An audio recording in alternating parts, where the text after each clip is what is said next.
Well, just looking about what we do now, because we've got a long history over 70 years, is that we arrange an annual Easter tournament, which is attended by Chinese from throughout New Zealand, and Asia Downunder has covered that event many times.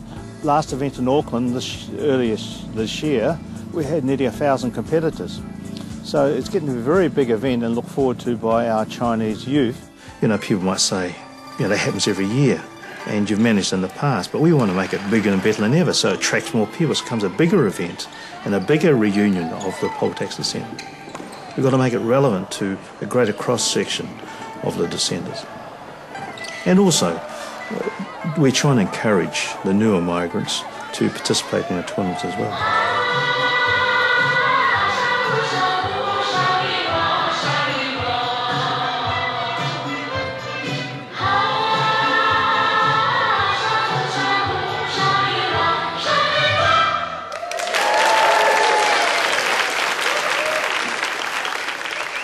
The Multicultural Society, which was first established in 1978, remained focused on servicing the different ethnic communities.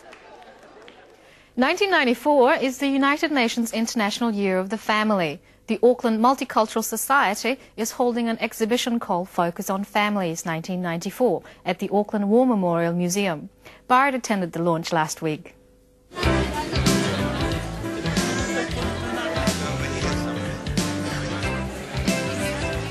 The exhibition, Focus on Family 94, was opened by Sir Edmund Hillary and the Mayor of Auckland, Les Mills. When we originally started the Auckland Multicultural Society, we had about 35 ethnic groups belong to Auckland Multicultural Society. Of course, with a lot of migrations coming in from Asia and everybody having funding from the government, so one by one everybody started their own multicultural society. But however, having said that, Auckland Multicultural Society is the oldest multicultural society in New Zealand, and we try and keep all the multicultural focus through sharing our culture, sharing our views, and working together to make this country a better place.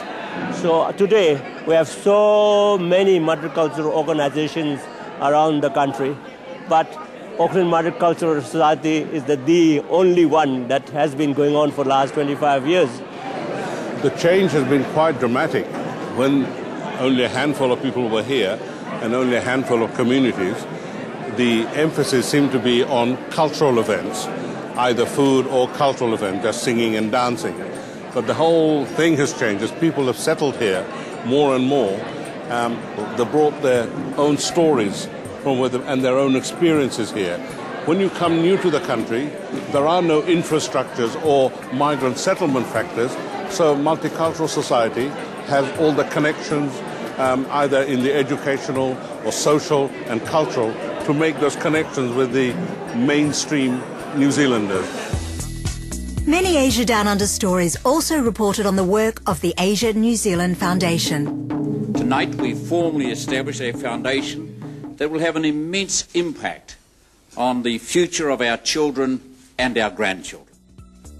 It was first set up in 1994 as Asia 2000 Foundation to enhance the New Zealand's public awareness and knowledge of the Asian region. The work we do domestically in New Zealand continues to expand so that New Zealanders grow more aware of Asia.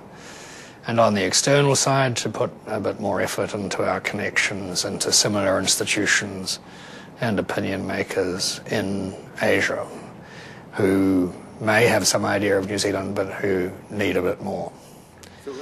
It's a never-ending challenge for us. I mean, for the New Zealand business community as a whole. Asia, as you know, is huge, and with China and India growing so fast, it's a real challenge. The Foundation also highlights the contributions made by the New Zealand Asian communities by organising events such as the Lantern Festival and Diwali Festival. The Lantern Festival marks the end of Chinese New Year festivities, and this is the first time it's been held here in Christchurch. The day and night event held last weekend attracted thousands of people to the city's Victoria Square.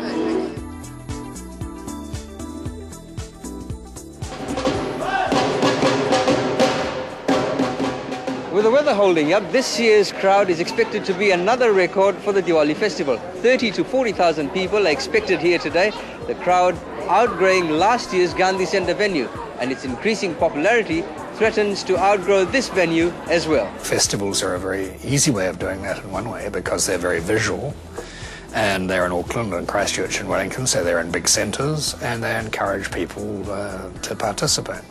The foundation is really providing the spark for that. We're not organising the whole shooting box because it's beyond our resources, but we provide the spark and the contacts and some of the intellectual content, so that's fine for us.